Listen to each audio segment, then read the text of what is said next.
ఈరోజు టీఆర్ఎస్ ఆర్మూర్ పట్టణ శాఖ ఆధ్వర్యంలో భారత రాష్ట్ర సమితి రథసారథి అయిన ఆర్మూర్ మాజీ ఎమ్మెల్యే జీవనన్న గారి ఆదేశానుసారం ఆర్మూర్ నియోజకవర్గ ఇన్ఛార్జి రాజేశ్వరరెడ్డి గారి సూచనల మేరకై ఆర్మూర్లోని ఏసీపీ కార్యాలయంలో ఏసీపీ గారిని మరి ఈరోజు మేము కేసు నమోదు చేయాలని చెప్పి పిటిషన్ చేయడం జరిగింది.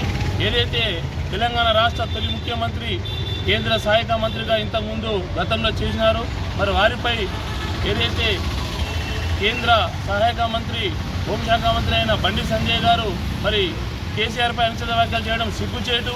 మరి గతంలో ఆయన కూడా కేంద్ర మంత్రిగా చేశారు. మరి ఆ తెలంగాణ ఆర్యత దేవమైన మన కేసీఆర్ గారిని నువ్వు ఏదైతే అనుచిత వ్యాఖ్యలు చేసినావో తక్షణమే దాన్ని విరమించుకోవాలా.